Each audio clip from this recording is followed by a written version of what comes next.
ധരംപൂർ എന്ന് പേരുള്ള ഒരു ഗ്രാമമുണ്ടായിരുന്നു. അവിടെ കിഷൻ തന്റെ ഭാര്യ പിന്നെ കുട്ടികളോടൊപ്പം ജീവിച്ചു വന്നു. അദ്ദേഹം തന്റെ കുടുംബം നല്ല രീതിയിൽ നടത്തി വന്നു.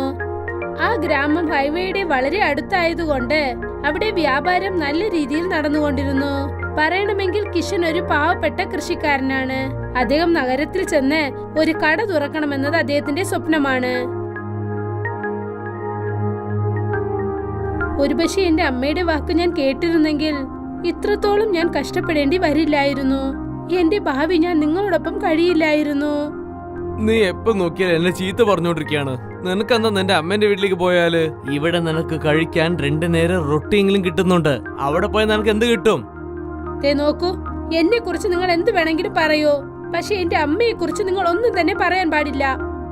അങ്ങനെയാണോ? എന്നാ ശരി. പക്ഷെ നീ എന്തിനാ ഇത്ര ദേഷ്യത്തോടെ ഉള്ളത്? കുട്ടികൾ എത്ര ദിവസമായി പിസയും ബർഗറും ചോദിച്ചുകൊണ്ടിരിക്കുക. ഇപ്പോൾ അവർ വീട്ടിൽ കഴിക്കില്ലെന്ന് വളരെ നിർബന്ധം കാണിച്ചുകൊണ്ടിരിക്കുന്നു. നിനക്കെന്നെ നന്നായിട്ട് അറിയാം, ഈ പ്രാവശ്യം മഴ നന്നായിട്ട് പെയ്തത് കൊണ്ട് നമുക്ക് കുറെ നഷ്ടം ഏർപ്പെട്ടിട്ടുണ്ട്. അതുമാത്രമല്ലാതെ നമുക്ക് കുറെ പ്രശ്നങ്ങളും നടന്നിട്ടുണ്ട്. നമ്മൾ കൊണ്ട് മര്യാദയ്ക്ക് കൃഷി പോലും ചെയ്യാൻ പറ്റിയില്ല. ഇത് എനിക്ക് മനസ്സിലാകുന്നുണ്ട്, പക്ഷെ കുട്ടികളെ എങ്ങനെ പറഞ്ഞു മനസ്സിലാക്കിപ്പിക്കാനാ?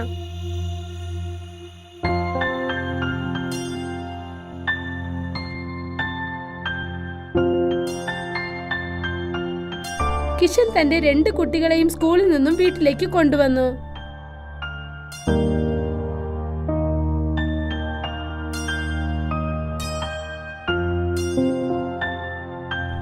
കുട്ടികൾ വീട്ടിലേക്ക് വന്നത് തന്നെ ചോദ്യങ്ങൾ ചോദിക്കാൻ തുടങ്ങി. അച്ഛാ, എന്റെ പീസ എവിടെ അച്ഛാ? ഇവിടെ പീസയുമില്ല, ബർഗറുമില്ല. ഇവിടെ ഒന്നും കണ്ണിന് കാണുന്നില്ല. അതെ അച്ഛാ, എന്റെ കൂടെ പഠിക്കുന്ന കുട്ടികളൊക്കെ അവരുടെ ടിഫിൻ ബോക്സിൽ പിസയും ബർഗറും കൊണ്ടുവരുന്നുണ്ട്. പക്ഷെ ഞങ്ങൾ വെണ്ടക്കയും ചുണ്ടക്കയും കഴിച്ചുകൊണ്ടിരിക്കുക. ഞങ്ങൾക്ക് വളരെ അപമാനമായിരിക്കുന്നു, അറിയാമോ? നിങ്ങൾ രണ്ടുപേരും വിഷമിക്കണ്ട, നമ്മുടെ നേരം മാറാൻ പോവുകയാണ്. ഇന്നും കുറച്ച് ദിവസം കാത്തിരുന്നാ മതി. കിഷനും കുട്ടികളും സംസാരിക്കുന്നത് കണ്ടിട്ട് സായയുടെ കണ്ണുകൾ നിറയാൻ തുടങ്ങി. അപ്പോൾ സായ കിഷനോട് പറഞ്ഞു, ഞാൻ കുറച്ച് ദിവസത്തേക്ക് എന്റെ കുട്ടികളെ വിളിച്ചുകൊണ്ട് എന്റെ അമ്മയുടെ വീട്ടിലേക്ക് പോവുകയാ. നിങ്ങളെ കൊണ്ട് വാങ്ങിച്ചു നൽകാൻ സാധിക്കാത്തതെല്ലാം തീർച്ചയായും എന്റെ ഏട്ടൻ വാങ്ങിച്ചു തരും.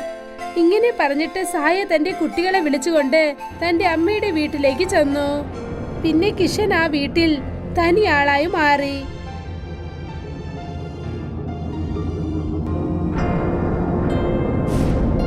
എന്റെ ഭാര്യയും എന്റെ കുട്ടികളും എന്നെ വിട്ടു പോയി. എന്റെ ദൈവമേ, ഞാൻ എന്തൊക്കെ ഇനി കാണാനുണ്ട്? ഞാനാണ് എന്തെങ്കിലും ചെയ്തേ പറ്റുള്ളൂ. കിഷൻ കരയുന്നത് കണ്ടിട്ട് ആ ഗ്രാമത്തിലുണ്ടായിരുന്ന ഒരു വലിയ ജമീന്ദാർ, അവിടെ രാം ചരൺ സിംഗ് വന്നു. പിന്നെ കിഷനോട് ചോദിക്കാൻ തുടങ്ങി, കിഷൻ, എന്താണ് കാര്യം? എന്തെങ്ങനെ വിഷമിച്ചിരിക്കുന്നത്? നിനക്ക് അങ്ങനെ എന്ത് കഷ്ടാണ് വന്നിരിക്കുന്നത്? ആ ജമീന്ദർ മുതലാളി, വരൂ. ഞാൻ എന്തെന്ന് പറയാനാ? മഴ വന്നത് കൊണ്ട് കൃഷിയും നശിച്ചു പോയി. ഭാര്യ അവളുടെ കുട്ടികളെ വിളിച്ചിട്ട് അവളുടെ അമ്മേന്റെ വീട്ടിലേക്ക് പോയി. ഇപ്പൊ എന്റെ അടുത്ത് കുടുംബം എന്ന് പറയാൻ എന്റെ അടുത്ത് ഒന്നുമില്ലല്ലോ. ഇപ്പൊ കുടുംബവും ഇല്ല, എന്റെ തലവരെയും ഇല്ല. ഞാൻ നിന്റെ അടുത്ത് എന്തിനെ പറ്റി സംസാരിക്കാൻ വന്നോ? കാര്യങ്ങൾ അങ്ങനെ തന്നെയാണല്ലോ ഉള്ളത്. നിന്റെ കുടുംബത്തിന്റെ സ്ഥിതി കുറച്ചുപോലും ശരിയായിട്ടില്ല. നിങ്ങൾ പറഞ്ഞത് വളരെ ശരി തന്നെയാണ്. ഞാൻ നഗരത്തിലേക്ക് പോയിട്ട് എന്തെങ്കിലും ഒരു ജോലി തേടണം. പക്ഷെ എന്റെ അടുത്ത് 1 രൂപ പോലും ഇല്ലല്ലോ. ഒരു കാര്യം ചെയ്, നീ എൻ്റെ അടുത്ത് കുറച്ച് കാശ് വാങ്ങിച്ചോ. ഞാൻ നിനക്ക് മുഴുവനായിട്ട് 2000 രൂപ തരാം. ആ കാശ് എടുത്തിട്ട് നീ നഗരത്തിലേക്ക് പോവും. നിന്റെ അടുത്ത് എപ്പോൾ നിനക്ക് കാശ് തിരിച്ച് കിട്ടുന്നുണ്ടോ അപ്പം നീ എനിക്ക് തന്നാൽ മതി. പിന്നെ വേറെന്താ? നിങ്ങൾക്ക് വളരെ നന്ദിയുണ്ട്. ആരും എനിക്ക് ഇങ്ങനത്തെ ഒരു സഹായം ചെയ്തിട്ടില്ല. ഞാൻ തയ്യാറായിട്ടുണ്ട്. ഞാൻ നിങ്ങളുടെ പണം പലിശയോടെ ചേർത്ത് തന്നേക്കാം. കിഷൻ ജമീന്ദാരുടെ കയ്യിൽ നിന്നും കാശ് വാങ്ങി അതിനുശേഷം നഗരത്തിലേക്ക് പോയി.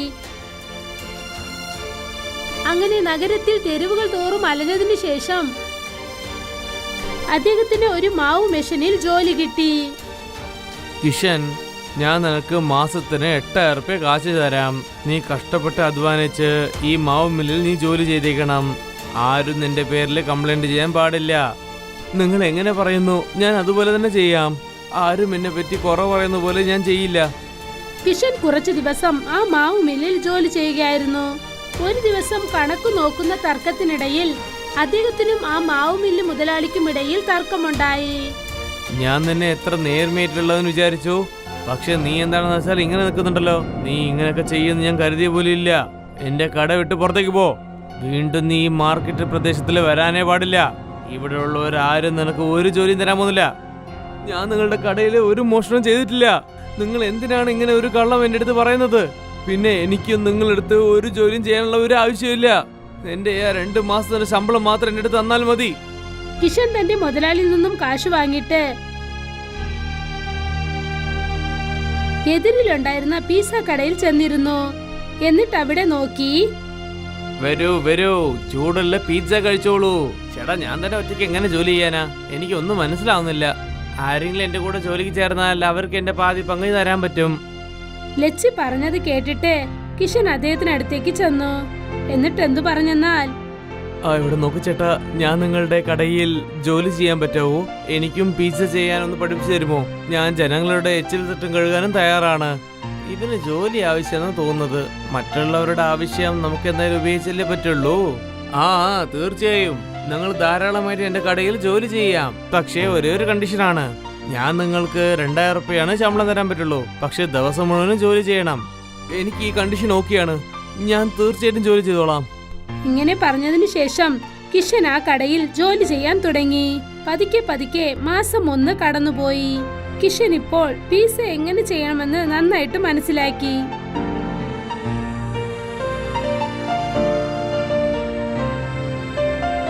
കുറച്ച് കാശുണ്ടാക്കിയിട്ട് കിഷൻ തന്റെ ഭാര്യയും കുട്ടികളെയും കാണാനായി തന്റെ അമ്മായിയമ്മയുടെ വീട്ടിലേക്ക് ചെന്നു. അദ്ദേഹം അവിടെ നോക്കിയപ്പോൾ അദ്ദേഹത്തിന്റെ കുട്ടികൾ ചെരുപ്പ് തയ്ക്കുകയും പിന്നെ ഷൂ പോളിഷ് ചെയ്യുന്ന ജോലിയും ചെയ്തുകൊണ്ടിരുന്നു. പിന്നെ അദ്ദേഹത്തിന്റെ ഭാര്യ സായ മറ്റുള്ളവരുടെ വീട്ടിൽ വീട്ടുജോലി ചെയ്യുകയായിരുന്നു. വരൂ സർ, ഷൂ പോളിഷ് ചെയ്തിട്ട് പോകൂ. വെറും 10 രൂപയേ ഉള്ളൂ. ഒരുപാടൊന്നും ഇല്ല, 10 രൂപയേ ഉള്ളൂ. വരൂ വരൂ. അവരുടെ കുട്ടികളുടെ ഈ അവസ്ഥ കണ്ട് അദ്ദേഹത്തിന്റെ കണ്ണുകൾ നിറയാൻ തുടങ്ങി. പിന്നെ അദ്ദേഹം അവരുടെ അടുത്ത് ചെന്ന് എന്തു പറഞ്ഞെന്നാൽ, കുട്ടികളെ, ഇവിടെ എന്താണ് സംഭവിക്കുന്നത്? എന്തിനാണ് നിങ്ങൾ ഈ ജോലിയൊക്കെ ചെയ്യുന്നത്? പിന്നെ നിങ്ങളുടെ അമ്മ എവിടെയാ പോയത്? തന്റെ അച്ഛനെ കണ്ടതും തന്നെ 2 കുട്ടികളും അദ്ദേഹത്തെ ചെന്ന് കെട്ടിപ്പിടിച്ചു. എന്നിട്ട് അദ്ദേഹത്തെ നോക്കി കരയാൻ തുടങ്ങി.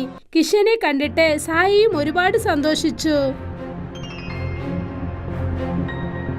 പിന്നെ കിഷനോട് എന്തു പറഞ്ഞെന്നാൽ, ദയവായി എനിക്ക് മാപ്പ് തരൂ.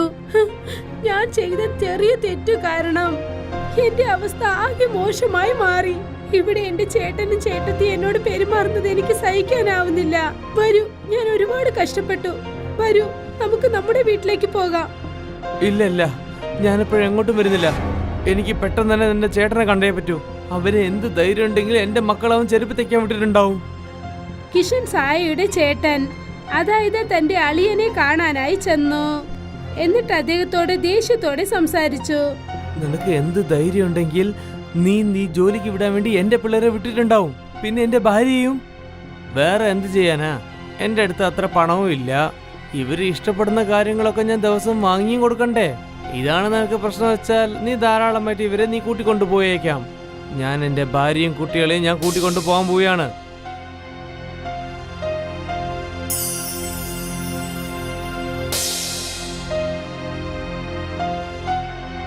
കിഷൻ തന്റെ ഭാര്യയും കുട്ടികളെയും വിളിച്ചുകൊണ്ട് തന്റെ ഗ്രാമത്തിലേക്ക് തിരിച്ചു വന്നു. അവിടെ ചെന്ന് നോക്കിയപ്പോൾ രാംചരൺ കിഷന്റെ വീടും സ്ഥലവും പിടിച്ചടക്കി വെച്ചിരുന്നു. വാ കിഷൻ വാ, എന്റെ പലിശന്റെ കാശും തന്നേക്ക്. അതിനുശേഷം നിന്റെ വീട് നീ എടുത്തേക്ക്. വെറും 2000 റുപ്യക്ക് വേണ്ടി നിങ്ങൾ എങ്ങനെ എന്റെ സ്ഥലം തന്നെ വാങ്ങി വെച്ചിരിക്കുക? 2000 റുപ്യല്ല, ഞാൻ നിനക്ക് മൊത്തമായിട്ട് 20,000 റുപ്യാണ് തന്നിരിക്കുന്നത്. ഇപ്പൊ അത് പലിശയും അസലും ചേർത്തിട്ട് 1 ലക്ഷം റുപ്യന്റെ മേലെ പോയിട്ടുണ്ട്. നിനക്കറിയാമോ? പണം തന്നേക്ക്, പിന്നെ നിന്റെ വീടും സ്ഥലം നീ തിരിച്ചു വാങ്ങിച്ചോളൂ. രാംചരൺ കിഷനെ തന്റെ വീട്ടിൽ നിന്നും തന്നെ പുറത്താക്കി. പിന്നെ കിഷൻ തന്റെ കുടുംബത്തോടെ നടു റോട്ടിൽ എത്തിക്കഴിഞ്ഞു.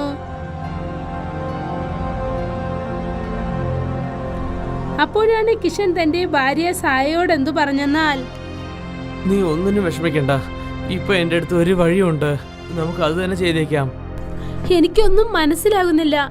നിങ്ങൾ എന്താണ് ഈ പറഞ്ഞു വരുന്നത്? ഞാൻ നഗരത്തിലുണ്ടായപ്പോൾ ഞാൻ അവിടെ പിസ്സ ഉണ്ടാക്കുന്ന ജോലി പഠിച്ചിരുന്നു. ഇപ്പൊ നമ്മൾ ആ ഗ്രാമത്തിനടുത്തുള്ള സ്ഥലത്തിൽ ഞാൻ ഹൈവേയിൽ തുറക്കാൻ പോവുകയാണ്. പിസ്സ വിൽക്കാൻ പോവുകയാണ്. എന്ത്? നേരാണോ? നിങ്ങൾ ശരിക്കും പിസ്സ കട തുടങ്ങാൻ പോവുകയാണോ? നിങ്ങൾ പറയുന്നത് പോലെ ചെയ്യാം. ഇതുപോലെ എന്തെങ്കിലും ചെയ്യാനാണ് ഞാനും ഒരുപാട് ദിവസമായി ആഗ്രഹിക്കുന്നത്. ഞാൻ വേണമെങ്കിൽ കട നോക്കിക്കൊള്ളാം. പിന്നെ കട നടത്താനുള്ള കഴിവ് എനിക്കുണ്ട്. പിന്നെ എന്തിനു വേണ്ടിയാണ് കാത്തിരിക്കുന്നത്? നമുക്ക് അതുപോലെ തന്നെ ചെയ്യാം. കിഷനും സായയും ഹൈവേയിൽ ഒരു ചെറിയ സ്ഥലത്ത് ഒരു ചെറിയ പിസ്സ കട തുടങ്ങി. പിന്നെ അതിനവർ പേര് വെച്ചു പിസ്സ എക്സ്പ്രസ് ഹൈവേ. കുറച്ചു ദിവസത്തിൽ ആ കടയും നല്ല രീതിയിൽ പോയി. പിന്നെ ആ കടയിൽ ഒരുപാട് ആൾക്കാർ വരാൻ തുടങ്ങി. നീ തന്നെ കണ്ടതല്ലേ, ഞാൻ പറഞ്ഞതല്ലേ നമ്മൾ തീർച്ചയായിട്ടും മുന്നേറുമെന്ന്. നമ്മൾ കഷ്ടപ്പെട്ട് നേർമയായിട്ട് അധ്വാനിച്ചാൽ മതി. നിങ്ങൾ പറഞ്ഞത് വളരെ ശരിയാണ്. ഇപ്പൊ കുട്ടികളും സ്കൂളിലേക്ക് പോകും. നമ്മൾ അവർക്ക് നല്ല തുണികളും നല്ല സാഹചര്യവും ഉണ്ടാക്കി കൊടുക്കാം. ഒരു വശത്തെ കിഷന്റെ വീട്ടിൽ സന്തോഷം കൊണ്ട് നിറഞ്ഞു. മറ്റൊരു വശത്തെ രാംചരൺ കിഷന്റെ വളർച്ച കണ്ട് അസൂയപ്പെടാൻ തുടങ്ങി. രാംചരൺ എന്തു തീരുമാനിച്ചെന്നാൽ, ആ കിഷൻ എന്താ ഇത്രയും നേരത്തിൽ വലിയ ആളായല്ലോ, ഇനി എന്നെ കൊണ്ട് അതൊന്നും കാണാൻ പറ്റില്ല. നാളെ തന്നെ അവൻ പണവും തന്നിട്ട് അവന്റെ വീടും സ്ഥലം വാങ്ങിച്ചിട്ട് പോയാലും പോവുമല്ലോ. മുതലാളി, നിങ്ങളാണ് ആവശ്യമില്ലാതെ പേടിച്ചോണ്ടിരിക്കുന്നത്. നമ്മൾ അവന്റെ കട അടിച്ചു പൊട്ടിച്ചാൽ മതി. വേറെ എന്ത് ചെയ്യാനാ? ഇന്ന് രാത്രി പോയിട്ട് അവന്റെ കട ഞങ്ങൾ അടിച്ചു പൊട്ടിച്ചേക്കാം. ഏട്ടാ, നിങ്ങളുടെ കൈവശം കഴിക്കാൻ എന്തെങ്കിലും കിട്ടുമോ? ഞാൻ കഴിച്ചിട്ട് ഒരുപാട് ദിവസമായി ഏട്ടാ. വരൂ സഹോദരി, നിങ്ങൾ കടയിലകത്തേക്ക് വരൂ. വന്ന് പിസ്സ കഴിക്കൂ. സായ തന്റെ കൈകൊണ്ട് ആ ഭംഗിയുള്ള പെണ്ണിന് ഒരു പിസ്സ കൊടുത്തു.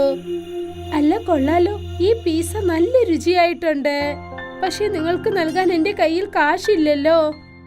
എന്റെ ഭാര്യ നിങ്ങളെ അനിയത്തി എന്ന് പറഞ്ഞിട്ടുണ്ട്. ഇപ്പൊ ഞങ്ങൾ നിങ്ങളുടെ കുടുംബമായിട്ടുണ്ട്.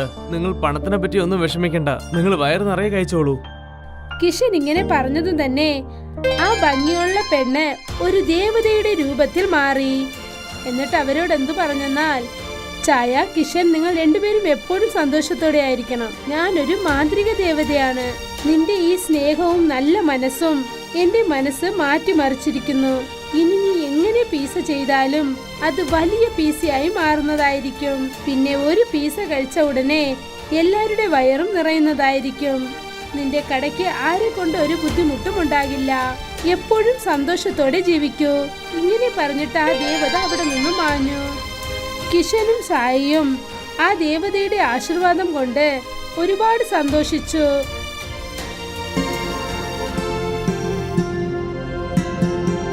നടുരാത്രി രാംചരൺ ചില റൗഡികളെ വിളിച്ചുകൊണ്ട് കിഷന്റെ കടയിലേക്ക് ചെന്നു. പോയിട്ട് അവന്റെ കട നിങ്ങൾ ഹൈവേയിൽ നിന്ന് അടിച്ചു പൊട്ടിച്ചേക്കേ. നിങ്ങളൊന്നും വിഷമിക്കണ്ട. ആ റൗഡികൾ രണ്ടുപേരും ആ പിസ്സ എക്സ്പ്രസ് ഹൈവേയുടെ അടുത്തേക്ക് ചെന്നതും എതിരിൽ നിന്നും ഒരു മരത്തിന്റെ വിഴുത് വളരെ വേഗത്തിൽ അവരെ നോക്കി വന്നു. പിന്നെ അവരെ അത് പൊക്കിയെടുത്ത് ആ മരത്തിന്റെ മുകളിൽ കൊണ്ടുചെന്നു.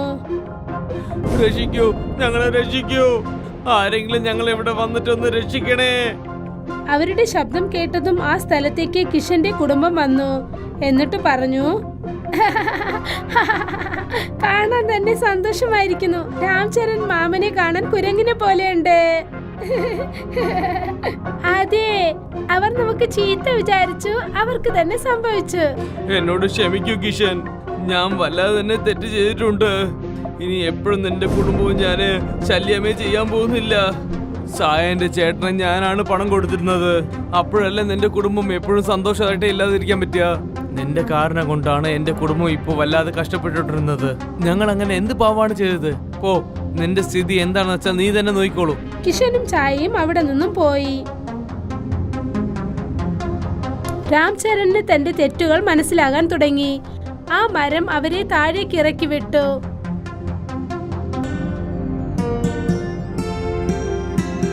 അന്നു മുതൽ കിഷൻ തന്റെ പിസ്സ എക്സ്പ്രസ് ഹൈവേയെ വളരെ നല്ല രീതിയിൽ നടത്തി വന്നു. പിന്നെ സന്തോഷകരമായ ജീവിതം അവർ നയിച്ചു വന്നു.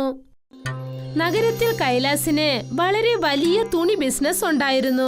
അദ്ദേഹത്തിന്റെ കുടുംബത്തിൽ അദ്ദേഹത്തിന്റെ ഭാര്യ ശാലിനി, 2 സഹോദരന്മാർ രാഹുൽ, പിന്നെ രഞ്ജിൻ, പിന്നെ ഒരു അനിയത്തി താനിയയും ഉണ്ട്. പക്ഷെ കൈലാസിന് എല്ലാരെക്കാളും കൂടുതൽ തന്റെ ജോലിക്കാരൻ കൃഷ്ണയോടാണ് സ്നേഹം കൂടുതൽ. കൃഷ്ണ അദ്ദേഹത്തിന്റെ വിശ്വസ്തനായ ജോലിക്കാരനാണ്.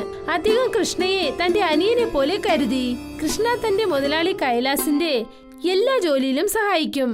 പക്ഷേ കൈലാഷിന്റെ അനിയന്മാർ രണ്ടുപേർ യാതൊരു ജോലിയും ചെയ്യാറില്ല. അവർ ദിവസം മുഴുവനും കൈലാഷിന്റെ പണത്തിനെ പേസ്റ്റായിട്ട് ചിലവാക്കിക്കൊണ്ടിരിക്കും. ഒരു ദിവസം കൃഷ്ണ കൈലാസിനോട് പറഞ്ഞു, ചെറിയ മുതലാളി, നിങ്ങൾ എന്താ രാഹുൽ ചേട്ടനും രഞ്ജൻ ചേട്ടനും പറഞ്ഞ് മനസ്സിലാക്കാത്തത്?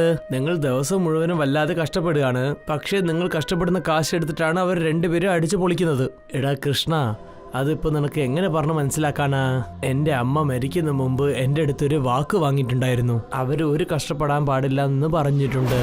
അതുകൊണ്ട് എനിക്ക് അവരെടുത്ത് ഒരു കാര്യം ചോദിക്കാൻ പറ്റില്ല. പക്ഷേ മുതലാളി, അവര് വല്ലതും കഷ്ടത്തെ നിങ്ങൾ കുടുക്കിയിട്ടാലോ? എടാ ഇല്ലടാ, അവർ രണ്ടുപേരും വല്ലാതെ പാവപ്പെട്ടവരാണ്. അവര് കുറച്ച് ദിവസങ്ങൾ കഴിഞ്ഞാൽ അവര് എല്ലാ കാര്യങ്ങളും പഠിക്കാൻ തുടങ്ങും. നീ വിഷമിക്കണ്ട. ശരി, ഞാൻ പറയുന്നത് ഇന്ന് കേൾക്കൂ. ഇന്ന് രാത്രി ഞാൻ വീട്ടിലേക്ക് വരാൻ വല്ലാതെ വൈകും. ഇന്ന് എല്ലാ വ്യാപാരികളുടെ കൂടെ ഒരു മീറ്റിംഗ് ഉണ്ട്. എന്നെ അവര് വിളിച്ചിട്ടുമുണ്ട്. ശരി മുതലാളി, നിങ്ങളിന്ന് എത്ര ലേറ്റായിട്ട് വന്നാലും ഞാൻ നിങ്ങളെ കണ്ടിട്ടേ പോവുള്ളൂ. പക്ഷേ എന്തിന് മുതലാളി? ഞാൻ നിങ്ങൾക്ക് ഭക്ഷണം ചൂടാക്കി തരണ്ടേ? കൃഷ്ണ പറഞ്ഞത് കേട്ടിട്ട് കൈലാഷ് ചിരിച്ചുകൊണ്ട് തന്റെ കാർ എടുത്ത് ഓഫീസിലേക്ക് പോയി. മീറ്റിംഗിൽ നഗരത്തിലുള്ള മറ്റൊരു വലിയ വ്യാപാരി രാജൻ ഖസാനയും ഇരിപ്പുണ്ടായിരുന്നു. വ്യാപാരികൾ എല്ലാവരും അദ്ദേഹത്തിന്റെ മേലിൽ കള്ളക്കുറ്റം ചുമത്തി. മീറ്റിംഗിൽ കൈലാസ് തന്റെ വ്യാപാര സഹോദരങ്ങളോട് പറഞ്ഞു, നിങ്ങൾ ആരും വിഷമിക്കണ്ട.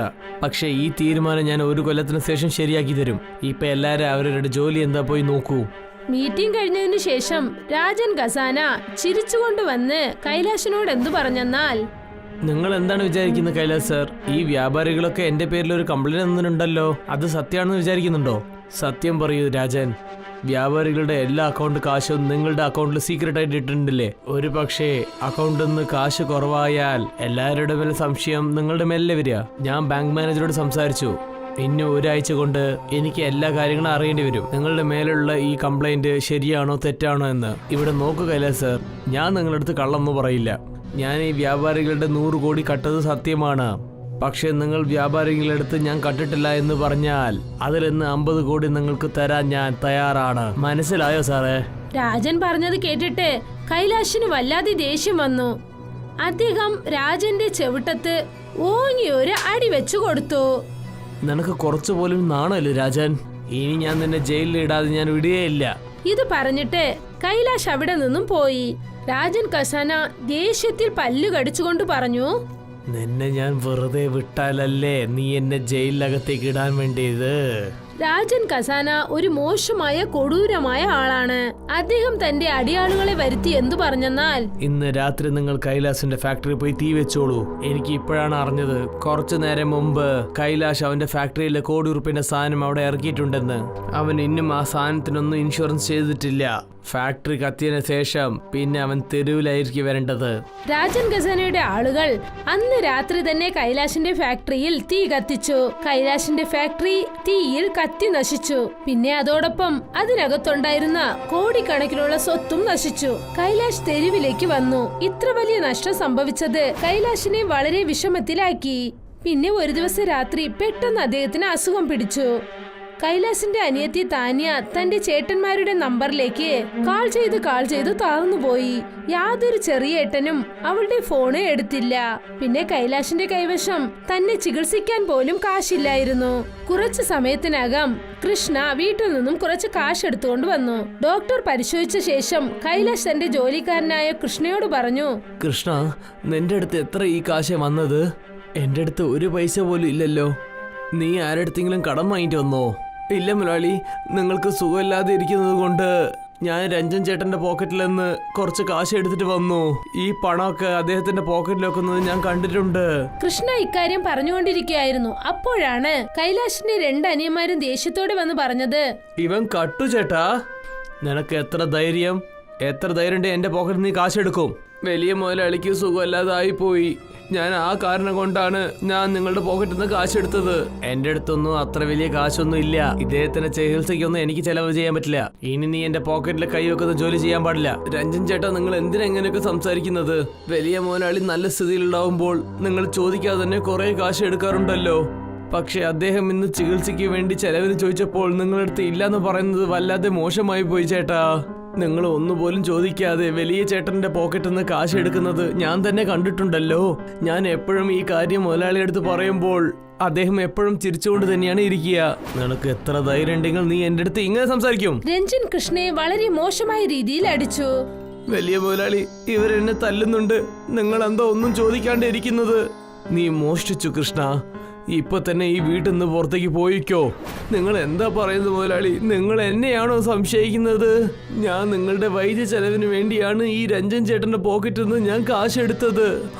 നിനക്ക് എത്ര ധൈര്യം ഉണ്ടെങ്കിൽ നീ കാശ് മോഷ്ടിച്ചിട്ടുണ്ടാവും. എനിക്ക് കുറച്ചാണ് സുഖമില്ലാതായിപ്പോയത്. ഞാനൊന്നും മരിക്കാൻ പോകുന്നില്ലല്ലോ. വേഗം തന്നെ ഈ വീട്ടിൽ നിന്ന് കടന്നു പോ. കൈലാസ് കൃഷ്ണയെ തന്റെ വീട്ടിൽ നിന്നും കഴുത്തിൽ പിടിച്ചു പുറത്താക്കി. കൃഷ്ണ കണ്ണു നിറയെ കണ്ണീരോടെ കരഞ്ഞുകൊണ്ട് പറഞ്ഞു, ഞാനിപ്പോ പോവാണ്. പക്ഷെ ഈ വീട്ടിലേക്ക് ഞാൻ തിരിച്ചു വരികയില്ല എന്റെ മുതലാളി. വലിയ മുതലാളി, രഞ്ജൻ ചേട്ടൻ എന്നെ തല്ലിയപ്പോ പോലും എനിക്ക് അത്ര വലിയ വിഷമം വന്നിട്ടില്ല മുതലാളി.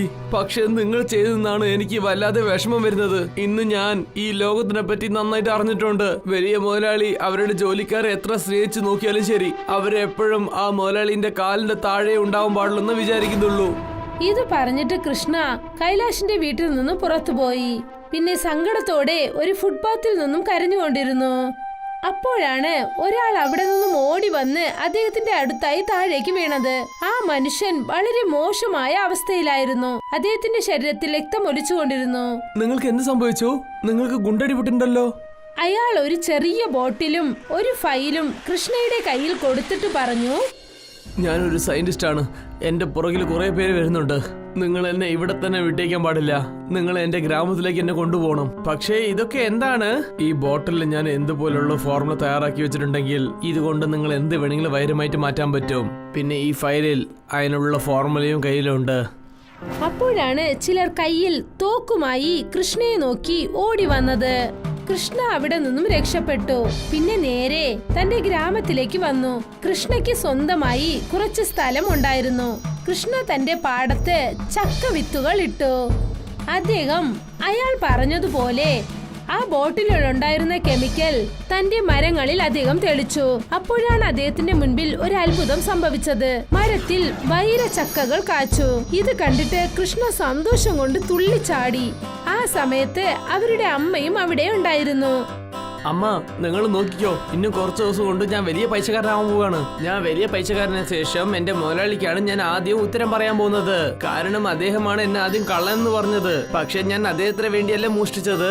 കൃഷ്ണ പറഞ്ഞത് കേട്ടിട്ട് അമ്മ ചിരിച്ചുകൊണ്ട് പറഞ്ഞു, എനിക്ക് കൈലാഷിനെ ഒരുപാട് വർഷമായി അറിയാം മോനെ. നീ കുഞ്ഞായിരുന്നപ്പോൾ നിന്നെ വളരെ സ്നേഹത്തോടെ അദ്ദേഹം ഇവിടെ നിന്ന് കൂട്ടിക്കൊണ്ടുപോയി. പാവം, അദ്ദേഹം എന്തുകൊണ്ട് നിന്നെ വീട്ടിൽ നിന്ന് പുറത്താക്കിയെന്നാൽ അദ്ദേഹം പാവപ്പെട്ടവനായി. അദ്ദേഹത്തിന് കുറച്ചുകൂടി ഇഷ്ടമല്ല. അദ്ദേഹത്തിന്റെ അനിയന്മാരെല്ലാം നിന്നെ അടിച്ചത് അദ്ദേഹത്തിന് ഇഷ്ടപ്പെട്ടില്ല. അതുകൊണ്ട് നീ നിന്റെ സ്വന്തം കാലിൽ നിൽക്കാൻ വേണ്ടി നിന്നെ വീട്ടിൽ നിന്ന് പുറത്താക്കിയിരിക്കുന്നു അദ്ദേഹം. തന്റെ അമ്മ പറഞ്ഞത് കേട്ടതും കൃഷ്ണ ഒരുപാട് ആലോചിക്കാൻ തുടങ്ങി. ഇപ്പൊ എനിക്ക് മനസ്സിലായി അമ്മേ, ആ നേരത്തില് വലിയ മുതലാളി എന്തിനാ കരഞ്ഞെന്ന്. നിങ്ങളൊന്നും വിഷമിക്കേണ്ട, എല്ലാ കാര്യം ഞാൻ ശരിയാക്കി തരാം. കൃഷ്ണ വൈരച്ചക്കകളെ എല്ലാം വിറ്റു ഒരു വലിയ കോടീശ്വരനായി മാറി. പക്ഷെ അദ്ദേഹം കൈലാഷിന്റെ വീട്ടിലേക്ക് ചെന്നപ്പോൾ അപ്പോഴാണ് അദ്ദേഹം അറിഞ്ഞത്, അതായത് കൈലാഷിന്റെ ഭാര്യ മരിച്ചുവെന്ന്. പിന്നെ കൈലാഷിന്റെ അനുജന്മാർ അദ്ദേഹത്തെ വീട്ടിൽ നിന്നും പുറത്താക്കിയെന്നും അറിയാൻ സാധിച്ചു. പിന്നെ കൈലാഷിന്റെ വീടും വിറ്റു.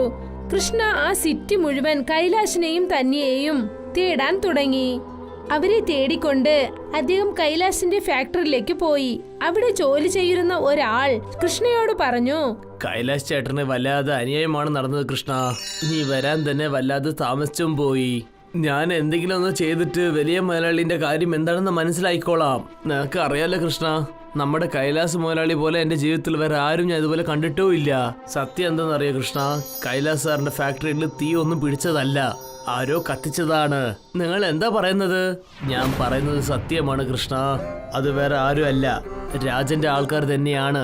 പക്ഷെ ഒരു കാര്യം മാത്രമാണ് എനിക്ക് മനസ്സിലാക്കാത്തത്. ഒരു പക്ഷെ അവൻ ഫാക്ടറിയിൽ തീ വെച്ചതുകൊണ്ട് അവന് എന്താണ് സംഭവിക്കാൻ പോകുന്നത് എനിക്കൊന്നും മനസ്സിലാവുന്നില്ലല്ലോ. കാരണം കൈലാസ് സാർ അവരുടെ ഫാക്ടറിയിൽ ഒരു പുതിയ ഗാഡ്ജറ്റ് വാങ്ങി വെച്ചിട്ടുണ്ടായിരുന്നു. ഒരു പക്ഷേ ഫാക്ടറിയിൽ എവിടെയെങ്കിലും തീ പിടിച്ചിട്ടുണ്ടെങ്കിൽ അത് അപ്പൊ തന്നെ സൈറൺ അടിക്കുമായിരുന്നു. പക്ഷെ അന്ന് രാത്രി അത് അടിച്ചില്ല. പക്ഷെ ദൈവം എന്തായാലും രാജനെ വെറുതെ വിടില്ല എന്ന്. ഇത് പറഞ്ഞിട്ട് അദ്ദേഹം അവിടെ നിന്നും പോയി. പക്ഷേ കൃഷ്ണ താൻ തേടുന്നത് നിർത്തിയതേയില്ല. ഒരു ദിവസം കൃഷ്ണ തന്റെ കാറിൽ കൈലാഷിനെ തേടി പോവുകയായിരുന്നു. അപ്പോഴാണ് അദ്ദേഹത്തിന്റെ ശ്രദ്ധയിൽ രഞ്ജനും രാഹുലും കണ്ടത്.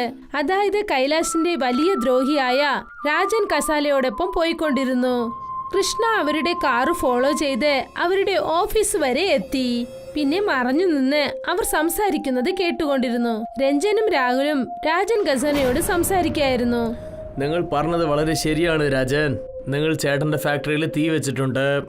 പക്ഷെ ചേട്ടന് ഈ കാര്യം അറിയും പോലും ഇല്ല. ആ തീ നിങ്ങളാണ് വെച്ചെന്ന് കൈലാഷിന് ഈ കാര്യം അറിയില്ല. അവന്റെ ഫാക്ടറിയിൽ തീ വെക്കാൻ വേണ്ടി എന്നെ സഹായിച്ചത് അവരുടെ അനിയന്മാര് തന്നെയാണെന്ന്.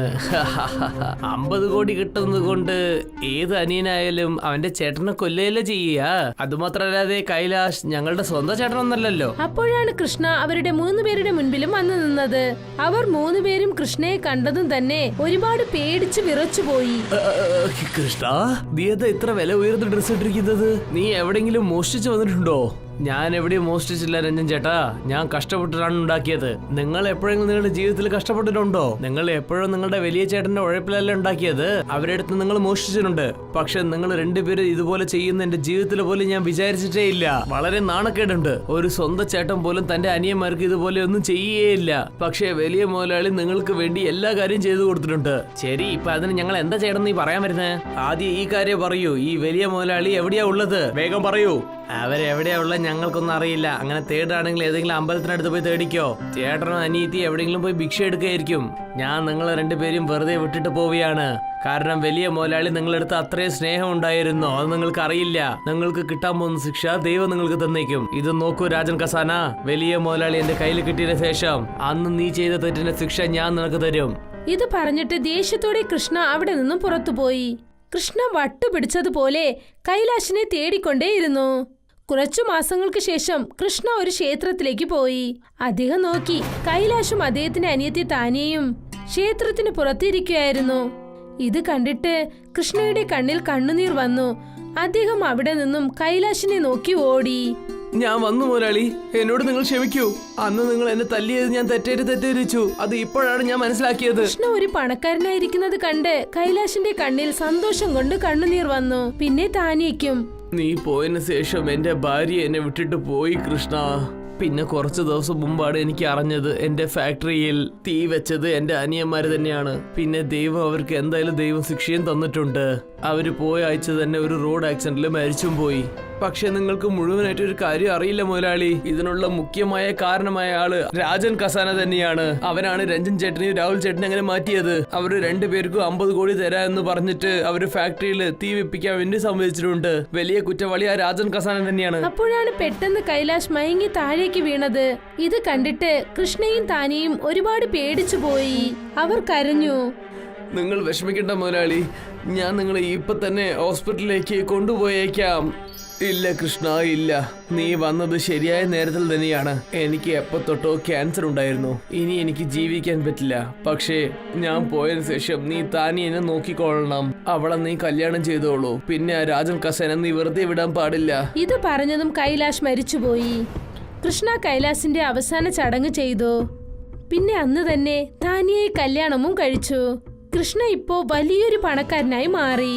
കൃഷ്ണ ശരിക്കും രാജൻ ഖസാനയെ പോലെ അദ്ദേഹത്തിന്റെ ഫാക്ടറിയിൽ തീ വെച്ചു. രാജൻ ഖസാനയും തെരുവിലേക്ക് വന്നു. പക്ഷെ അവനെ കൊണ്ട് ഇത് സഹിക്കാനായില്ല.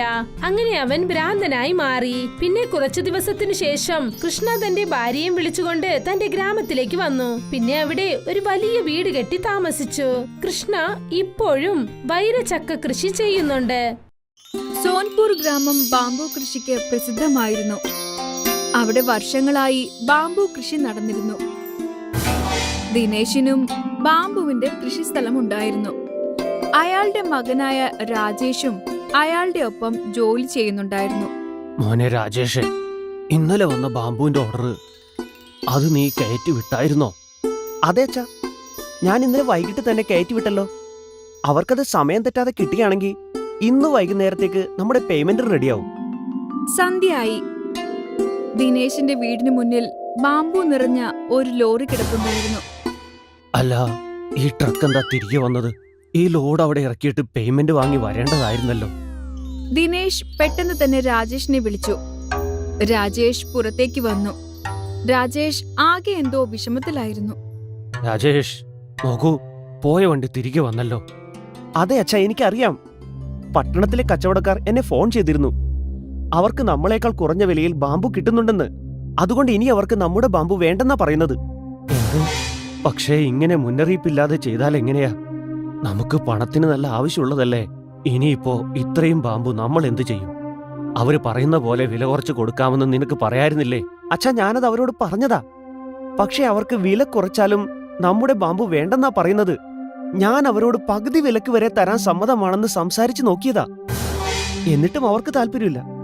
ദിനേശിനും രാജേഷിനും ഈ ഓർഡറില് വലിയ പ്രതീക്ഷയായിരുന്നു. കുറച്ചു നാളുകളായിട്ട് കച്ചവടം നല്ല രീതിയിലായിരുന്നില്ല നടന്നിരുന്നത്. ഇപ്പോ ഈ ഓർഡർ കൂടി ക്യാൻസൽ ആയപ്പോ മുന്നോട്ടുള്ള വഴി ഇരുളടഞ്ഞതുപോലെ അവർക്ക് രണ്ടാൾക്കും തോന്നി. ഒരു ദിവസം രാജേഷ് ദിനേശിന്റെ അടുത്തേക്ക് ചെന്നു. എന്നിട്ട് പറഞ്ഞു, അച്ഛൻ അധികം ആലോചിച്ച് വിഷമിക്കണ്ടോ. ഇത്രയും ബാമ്പു എന്ത് ചെയ്യണമെന്ന് എന്റെ മനസ്സിലൊരു ഐഡിയ ഉണ്ട്. എന്താ മോനെ ചെയ്യാൻ പോകുന്നത്? എനിക്കാണെങ്കിൽ ഒരു വഴിയും തെളിഞ്ഞു കാണുന്നില്ല. ഞാൻ എൻ്റെ എല്ലാ സുഹൃത്തുക്കളെയും വിളിച്ച് സഹായം ചോദിച്ചതാ. പക്ഷേ അവരാരും നമ്മളെ സഹായിക്കാൻ തയ്യാറല്ല. ഇപ്പൊ അവസ്ഥ വളരെ മോശമാ. മാർക്കറ്റിലാണെങ്കിൽ ബാമ്പുവിന്റെ വിലയും കുറഞ്ഞു വരികയാ. അതുകൊണ്ട് അച്ഛാ ഞാൻ പറയുന്നത്, നമുക്ക് ബാമ്പുവിന്റെ കച്ചവടം നിർത്തി മറ്റെന്തെങ്കിലും നോക്കാമെന്ന്. മോനെ, നമ്മുടെ കയ്യിൽ മറ്റെന്താ ഉള്ളത്? നമുക്ക് വേറെ എന്തു ചെയ്യാൻ പറ്റും? അച്ഛാ, അതിന് നമ്മളിനി പിസ്സ ഉണ്ടാക്കും. എന്ത്? പിസയോ? അതെങ്ങനെ? അച്ഛാ, എന്റെ പട്ടണത്തിൽ ഒരു സുഹൃത്ത് വിളിച്ചിരുന്നു. ഞാൻ അവനോട് ഇവിടുത്തെ അവസ്ഥ പറഞ്ഞപ്പോ അവൻ എന്നോട് നല്ലൊരു ഉപായം പറഞ്ഞു തന്നു. പട്ടണത്തിൽ പിസ്സക്ക് വലിയ പ്രിയമാണ്. പലതരത്തിലുള്ള പിസ്സകളും കിട്ടും. അതിൽ തന്നെ ചെറുപ്പക്കാർക്ക് ഇഷ്ടമുള്ളതാണ് ബാമ്പു പിസ്സ.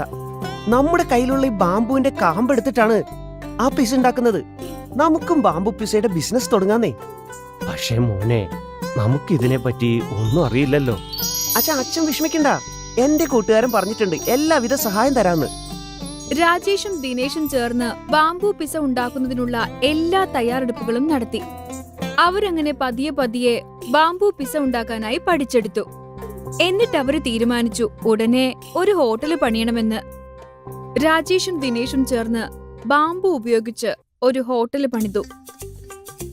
ആ ഹോട്ടലിന്റെ വാതിലുകൾ മുതൽ ജനലുകളും മേശകളും കസേരകളും എല്ലാം ബാമ്പു കൊണ്ട് നിർമ്മിച്ചതായിരുന്നു. ആദ്യം അവരുടെ ഹോട്ടലിൽ ആളുകൾ കയറുന്നുണ്ടായിരുന്നില്ല. പക്ഷേ ഒരു ദിവസം കോളേജിൽ പഠിക്കുന്ന 2 ചെറുപ്പക്കാർ അവിടേക്ക് വന്നു. എടാ സുരേഷേ, നോക്ക് എന്ത് നല്ല ഹോട്ടലാണെന്ന്. ബാമ്പു കൊണ്ടാ ഉണ്ടാക്കിയിരിക്കുന്നത്.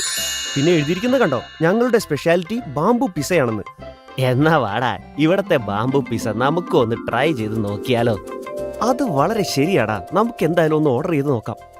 സുരേഷും വിവേകും 2 ബാമ്പു പിസകൾ ഓർഡർ ചെയ്തു.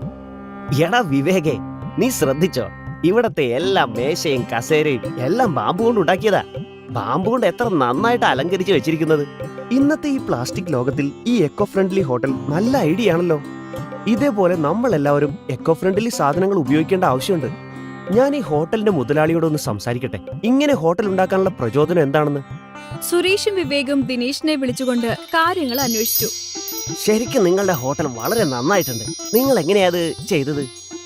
അവർ 2 പേരോടും ദിനേശ് തന്റെ കഥ പറഞ്ഞുകൊടുത്തു. അവർക്ക് 2 പേർക്കും ദിനേശിന്റെ ഈ കഥ വളരെയധികം ഇഷ്ടപ്പെട്ടു. ചേട്ടന്റെ ബിസിനസ് ഒക്കെ നന്നായിട്ട് പോകുന്നുണ്ടോ? എങ്ങനെ ലാഭമൊക്കെ ആയി തുടങ്ങിയോ? നോക്കൂ, ഞങ്ങൾ ഇത് വലിയ ലാഭത്തിലൊന്നുമല്ല കൊണ്ടുപോകുന്നത്. പക്ഷേ എനിക്ക് നല്ല പ്രതീക്ഷയുണ്ട് ഭാവിയിൽ ലാഭം ഉണ്ടാക്കാൻ പറ്റുമെന്ന്. അതെ, നിങ്ങൾ വളരെ വ്യത്യസ്തമായാണ് ചെയ്യുന്നത്.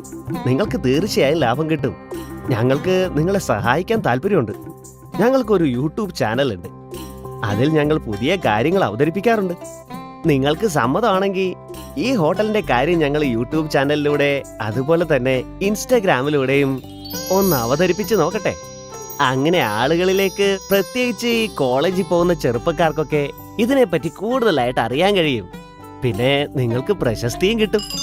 സുരേഷും വിവേകും അവിടുന്ന് ബാമ്പു പിസ കഴിച്ചു. 2 പേർക്കും അത് വളരെയധികം ഇഷ്ടപ്പെട്ടു. അവർ കോളേജിൽ അവരുടെ ഫ്രണ്ട്സിന് വേണ്ടി 10 പിസ പാക്ക് ചെയ്ത് വാങ്ങിച്ചു. അടുത്ത ദിവസം അവർ തങ്ങളുടെ ടീമിനെ കൊണ്ടുവന്ന് ആ ഹോട്ടലിന്റെ നല്ലൊരു വീഡിയോ എടുത്തു. ബാമ്പു പിസ ഉണ്ടാക്കുന്നതും അവർ ഷൂട്ട് ചെയ്തു. അതിനുശേഷം അവരത് തങ്ങളുടെ യൂട്യൂബ് ചാനലിലേക്ക് ഇട്ടു. നിങ്ങൾ ഞങ്ങളെ സഹായിക്കാൻ നന്നായി ശ്രമിക്കുന്നുണ്ട്. നിങ്ങൾക്ക് വളരെ വളരെ നന്ദിയുണ്ട്. അങ്ങനെയൊന്നും ഇല്ലെങ്കിൽ ഇതുപോലുള്ള കാര്യങ്ങൾ പ്രൊമോട്ട് ചെയ്യേണ്ടത് ഞങ്ങളുടെ കടമയല്ലേ? ഇന്നത്തെ ഈ ലോകത്ത് ചെറുപ്പക്കാർ ഇക്കോ ഫ്രണ്ട്ലി ആയിട്ടുള്ള പ്രകൃതിക്ക് ദോഷം വരുത്താത്ത കാര്യങ്ങളെക്കുറിച്ച് അറിയേണ്ടത് ആവശ്യമാണ്. ഈ വീഡിയോകളിൽ നിന്ന് കിട്ടുന്ന എല്ലാ വരുമാനവും ഞങ്ങൾ നിങ്ങൾക്ക് തന്നെ തരുന്നതാണ്. വിവേക്, ദാ നോക്ക്, ബാംബു പിസയുടെ റെസിപ്പിയിൽ 1 മണിക്കൂറിനുള്ളിൽ 1,00,000 വ്യൂസ് ആയി കഴിഞ്ഞു. 10,000 ലൈക്കും 1000 കമന്റ്സും ആയി കഴിഞ്ഞു. ഇതിപ്പോ നമ്മുടെ ചാനലിലെ ഏറ്റവും പോപ്പുലർ ആയ വീഡിയോ ആയി മാറിക്കഴിഞ്ഞിരിക്കുകയാണ്. ഇനി ഈ ഇക്കോ ഫ്രണ്ട്ലി ഹോട്ടലിനെ കുറിച്ച് ഒരുപാട് ആളുകൾ അറിയാൻ പോവാണ്. അങ്കിൾ, ഇനി നിങ്ങൾ ഫേമസ് ആയി മാറും. ഇങ്ങനെ അച്ഛനും മോനും കൂടി തുടങ്ങിയ ആ ബാംബു ഹോട്ടൽ വളരെയധികം പ്രശസ്തമായി മാറി. അവർ പതിയെ പതിയെ മറ്റു പട്ടണങ്ങളിൽ കൂടി തങ്ങളുടെ ബ്രാഞ്ചുകൾ ഓപ്പൺ ചെയ്തു. അങ്ങനെ ഇക്കോ ഫ്രണ്ട്ലി ബാംബു പിസയും ബാംബു ഹോട്ടലും ലോകം മുഴുവനും പ്രശസ്തമായി.